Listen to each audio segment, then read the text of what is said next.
I've had a guy who parked his Tesla in the middle of the road. This was in DC. Yo, yo, yo, it was screaming, telling everybody I was scared. A lot of people don't know that I've moved from AIT to Color Television to NTA, NN24, then to channels. There was a time television only opened around 3 p.m. I was in Nollywood for a bit. I was a stage actor, I was a dancer, I was a drummer. Sometimes you come back from school and there is no hope of what to eat.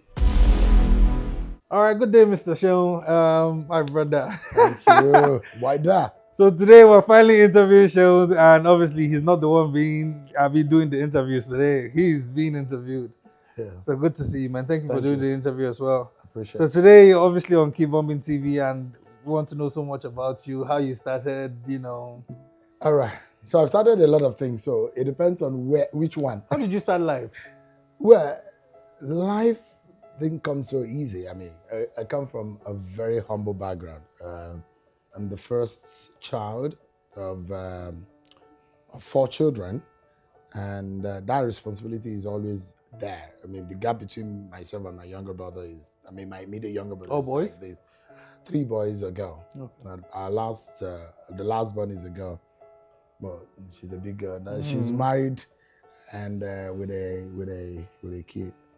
And humble background. Remember, it's so humble that sometimes you come back from school and there is no hope of what to eat. I mean, this doesn't happen every other time. But you know that you have parents who are responsible, who really, truly, and genuinely want to fend for their children. But things are quite difficult at some point. And but one thing that I saw that they paid attention to is education. My dad literally could borrow, sell, and anything just to ensure that you guys go to school. And I remember that, I went to private schools, which eventually became government schools.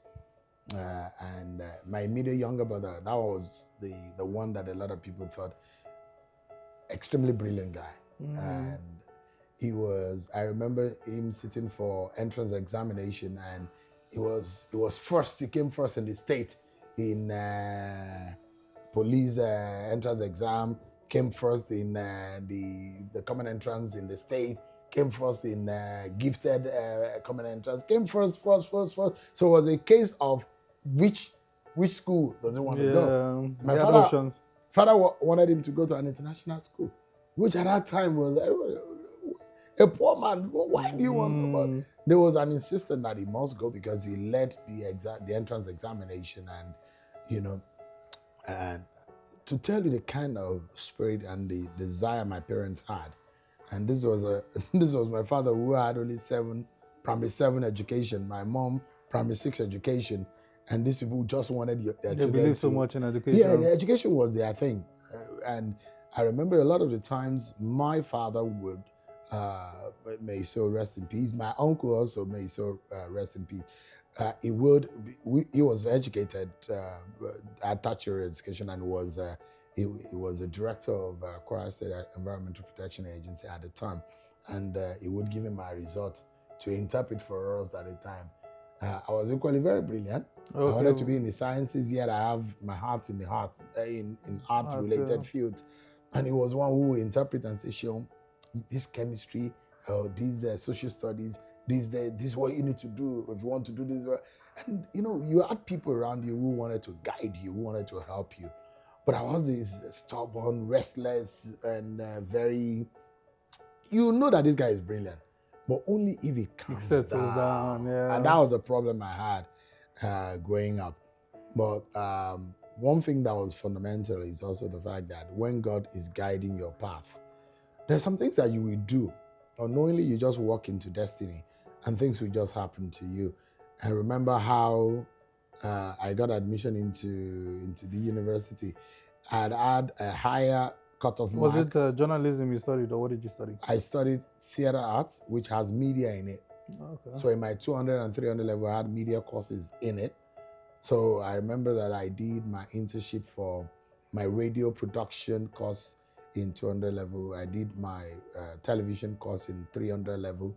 So the university exposed me you've known you always wanted to be in the journalism field? No, not always. So, but one thing I knew was that I was performatory.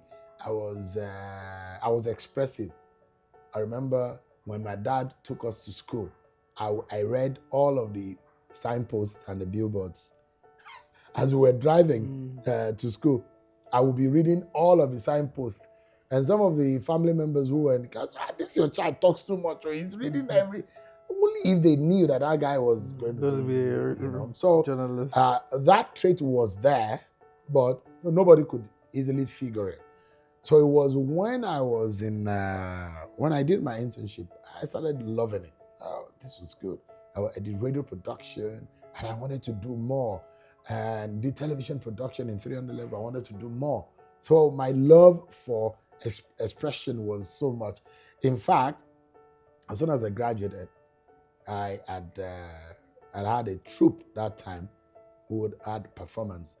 Interestingly, I always tell people, my very first experience traveling out of this country, I went on a performance tour in the UK. Performance tour. What were you performing? A lot of people didn't know that I was an actor. I was in Nollywood for a bit. I was an actor. I was a stage actor. I was a dancer. I was a drummer. So you can dance like this. I mean, it's funny, right? Yeah. And a lot of people wouldn't know. And that was, I studied theater arts and I did theater and film studies. So, that was part of me that a lot of people don't know. Did you act in any movies? Yes, I did. I was in some soap operas. Yeah, I was in Face to Face. Okay. Back in the day, I'm not sure. I'm a youngin', so. Yeah. I was in Shadows. I was in Family Ties. I was in quite a few projects back in the day. What was your first big break? And what was your first big break in journalism as well? Because obviously something must have started the motion. So really, I would say that I do consultancy on the side. Okay. And the biggest money, in fact, when I made the money, the clients told me to shut my mouth. I should not tell anybody. That, in fact, I should not document it, because what I did for the clients was supposed to be very coded and very, private. Yeah. So I did that job, legit, but the client does not want anybody to know that I did the consultancy. So I've been doing consultancy job for a while now. So that's why I got my big break. That's why I would say that the biggest money I've ever made in my life, in one chunk. That's was this post or pre working with doing journalism? It's within my journalism job. Okay. So you were doing both at the same time? Yeah. I have a few companies that I used to do contracts few things. as well. People, the side of me that people don't know is also I'm a businessman and entrepreneur. Okay. I have different business interests. What other businesses do you do apart from the interesting thing is that I had a partner where we partnered in doing a restaurant business and a lounge, and in Abuja. Yeah. It's interesting. When I got into Abuja, that's probably one of the first businesses. I'm into agro business. Okay. You have a farm? Yeah. Okay. I have quite a big farm. And people don't know, and that part of me, I don't even. It's not necessary if it doesn't come up in conversation. So I have interest in several areas, and I have also interest in production and media productions. So aside what about properties? Do you do properties? Not as business, but have I flipped properties? Yes. I've flipped 1 or 2 properties. Yeah. So if you see someone one property is not as valuable to you right now, and it could turn into liquid, you could flip it and get money and do some other things. So that's one of your investments, basically. Yeah, that's what everyone needs to have 1 or 2 properties that you have. Although I don't believe in having property as a major, because look, if you needed money and you need to liquidate a property, it doesn't come as fast as 100%. That's what people don't understand. If you're not careful, the value might not be as appreciable. Over the last few years, I've tried to do a few things that are legitly make me happy, and I thank God for the journey. Yeah, and we're still pushing, we're still moving. But for your journalism journey, how did you start that? How did you, acquire so many people that you do interview with? And that also comes with reputation. And a lot of people don't know that I've moved from AIT to Quora Television to NTA to NN24 and to channels. But how did you start it? Like, did you start as... So have you always been, I started like, interviewing? I started in Kwara television. Okay. Yeah, as a continuity announcer on television, and I don't know if you ever experienced it. So there was a time on television that television only opens around 3 p.m. or 3:30. It opens around 3:30. So the continuity announcer guys were the ones who come on television and say, hello and welcome. This is so television station, and I'm Wilder. I'm your continuity announcer for the day. At 4 p.m. we're going to be having this program. At 5 p.m. we'll have this program. At 6 p.m. we'll have this program. At 10 o'clock we'll have it. And at midnight we'll be closing on our program. And you start all over again in the local language. Yeah. So I'm the guy who tells you, hello and welcome to this Kwara television. My name is Seun Okin. I'm the continuity announcer for the day. At 4 p.m. we're going to be bringing you, so at 5 p.m. we'll bring you this program.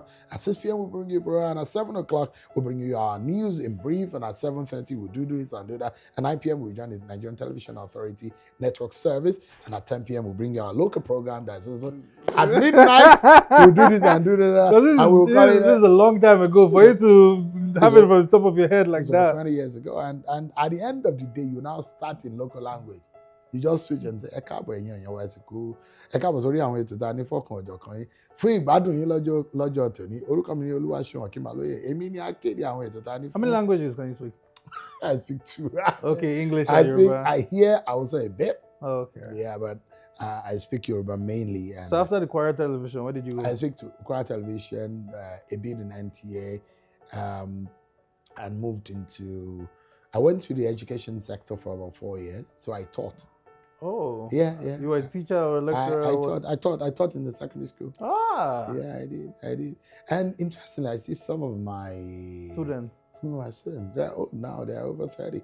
And the last bunch of students I taught were like over 30 now. So, and I see them. In fact, I came to Abuja some year back, and I came to the wedding of 2 students that I used to chase around because they're always doing boyfriend and girlfriend back in school. Oh, and they got married? And they got married eventually. And they said, I must witness their wedding. So I was in Abuja that year to see them get married. And it was very exciting that I actually had that phase of my life. And, I can never forget, because that was another year that I thought that I saw a lot of connection with younger people. And up to today, and a lot of people say, I know Mr. Seun. He was my secondary school teacher, And that's one part of me that I wish that I could go back to teaching, especially when... But teaching isn't it a bit stressful? Like, it is stressful, but it's enjoyable. When you do something, impacting knowledge for me is what I love.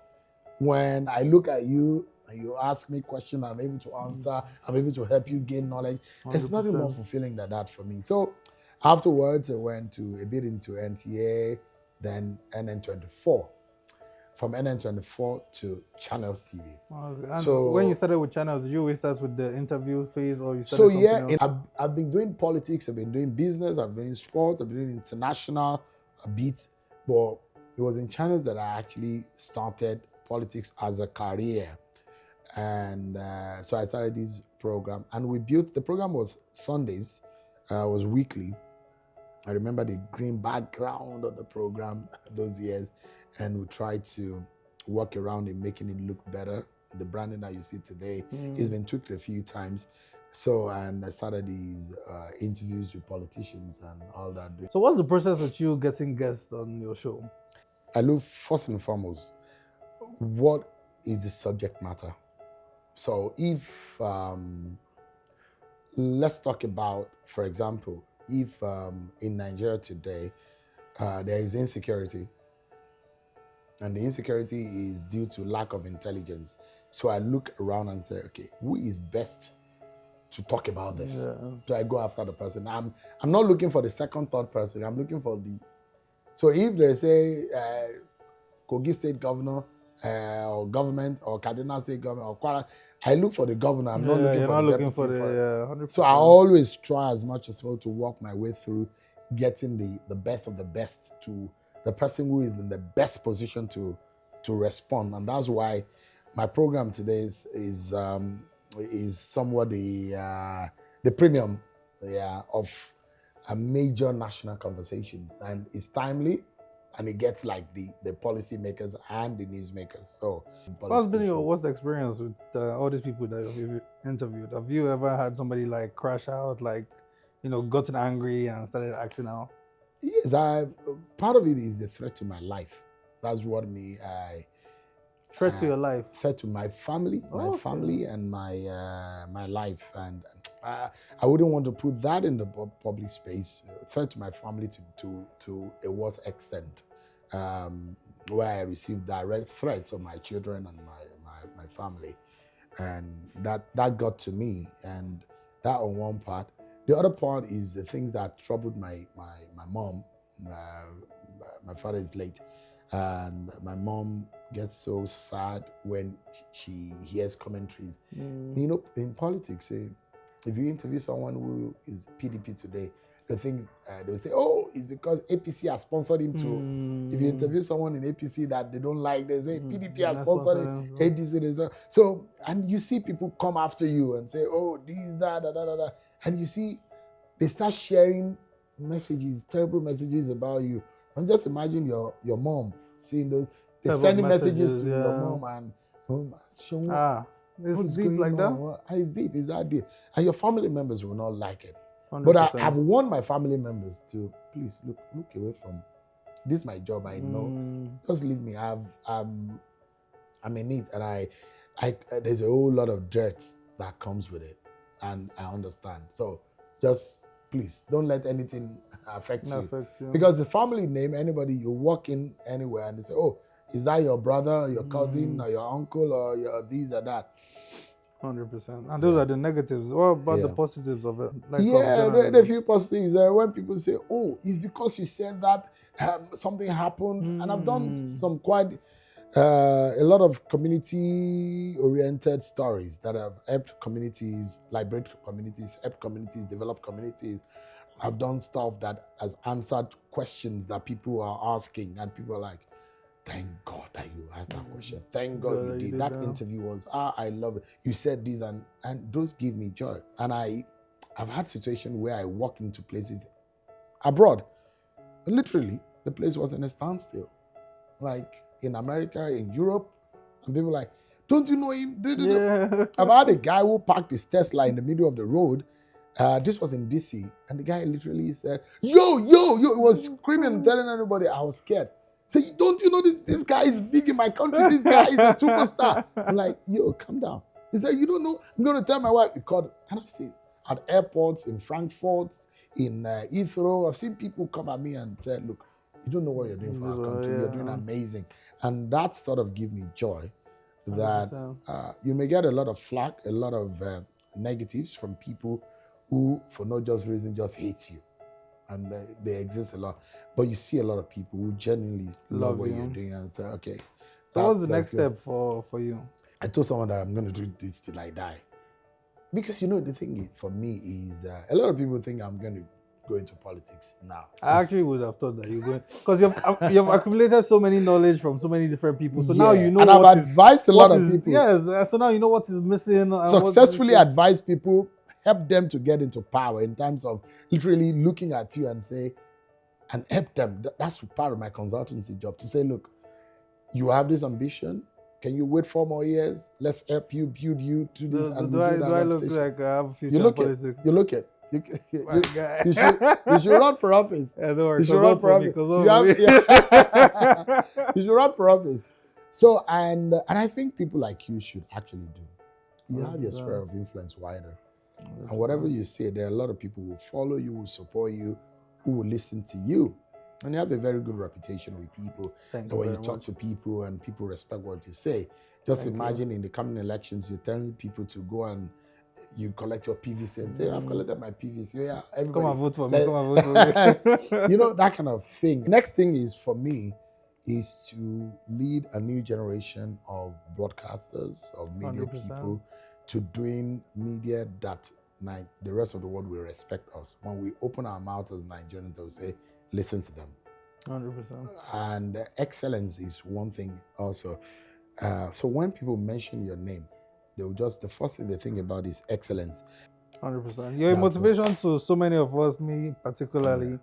So please, I want to know, what advice do you have for us? What have gotten you here? And please Yeah, give us one of the your best things that advice. I try to kill my ears to is impossibility. And the greatest advisor is your conscience and your heart. Sometimes you doubt yourself. 100%. And I'm telling you that a lot of times I even wake up. Look, people tell me, Seun, you're arguably one of the biggest journalists out of Africa. 100%. Do you know I wake up sometimes in the morning and I think less of myself? I'm like, maybe I'm not what people think. Maybe I'm not what people say. But over the years, I've shown that this is who I am. Yeah. So there's sometimes I'm very sure that you wake up in the morning and you look at yourself in the mirror and say, is this wider? Yeah, But when you jump up again and you say, keep bombing, I say, oh yeah, this is wider. So you need to keep telling yourself on the inner part of yourself to say, I am more than what I think I am. And impossibility is not, I might be small now, but I have a goal and I have an ambition. And I look at where I am today and I look back 10, 20 years ago. I would never have thought that I was going to get this far. I've done so many things. 100%. So many things that a lot of people, in fact, I can't even remember. I just remember, say, look, do you remember when we started that thing? You say, yeah, you remember. But you thought you were not going to be able to do it. But we did it, 100%. So the ability to be able to, jolt yourself, tap yourself and say, I can do it. And I take a lot of notes. That's what a lot of young people don't do these days. So you can't be an achiever without you, and the Bible says it, that if you have a vision, you have to write it down. 100%. And I have daily notes, I have weekly notes, I have monthly notes. Simply because you can't even remember everything. Yeah. So. But it's also good to say, this Keep Bombing TV, right? You thought about it one day. Yes. You jotted how you wanted to look like.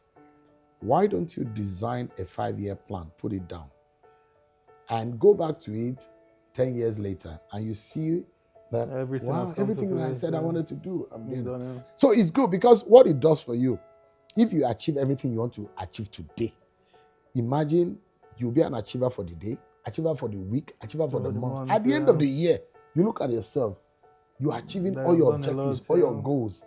What would you say is your biggest personal achievement? Family. You're married with kids? I'm married with kids. Okay. But you don't know. Nobody knows.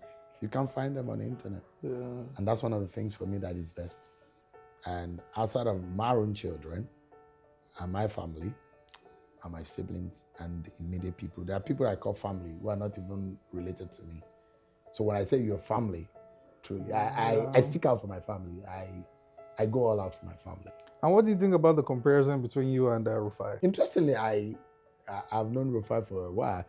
To even, I remember now that years back, I was the one who even invited. Rufai wanted to talk about something. It was on radio in Inspiration FM. I was his plug. I actually brought him to channels to get interviewed by a colleague on the book club and stuff like that. And when people make comparison, I've been on the stage before him actually. So, and when people make comparison, I hate to be compared to anybody. I hate people to compare anybody with me because I'm just who I am, and I've existed in the space for a while before Rufai came on the scene. And if there's something that he's doing that is making people want to compare, that's because somebody has established something. 100%. Right. If somebody has established something and they think Rufai has come on the scene and is doing something, but the question I ask myself, Seun, what are you doing that is right, that is professional, that is lasting? Because you need to also, you're not supposed to be doing anything just because everybody is clapping for you now. There's something that you do that people don't care, people don't send you, but do it because it is justifiable, professional, is worth it, and what you can defend. That later on down the road, years later, you can still defend what you've done. Okay, so I wanted to ask, what role has channel played in your career as well? It's tremendous. I've spent more years in channels than I've spent anywhere in my working career. So it's very very big. Career wise, that's probably the biggest part of my career. I spent 14 years in channels. So if you have done 20 years plus and you spend 14 years in one space, that's literally over 70%. And shout out to Mr. John Momo and Mrs. Shola Momo. These are my mentors, those who, for some reason, I ask myself, why are they doing what they do? But now I'm understanding why they do, because, when you also try to do things, you now understand, oh, this is the reason why these guys were doing this. But I worked in that environment, and it helps me to gave me a level head. And it helped me to also fine-tune me as a professional. So it played a significant role. And that is where I would say a lot of people have seen me as, I've been in the making over the years before I joined channels. In fact, I was sort of molded before I joined channels, because I got into channels with about 9 years of experience. So getting into channels, I would say I've been somewhat molded, but channels actually now gave me the opportunity to be able to launch into the platform that made me a global continent and a Nigerian name. Well, they've been in a lot of controversies, from the channel sacking you to the CBN suing or to the Interpol arrest. What do you have to say about this? No, actually, all those were not true. Channels, I never had any problem with channels, and I was doing an education program that lasted for about 3 years. So, which time I've not had opportunity to really step out of the country to be with family. And so as soon as I finished that program, I promised myself that I was going to spend 2 months outside of the country. Okay. So, and people thought, and I've done a few things that made people think maybe the government of the day did not like my face, and they wanted the organization to sack me. There's a lot of rumors. So, and I think the rumors started when people started asking, where is Seun? Where is Seun?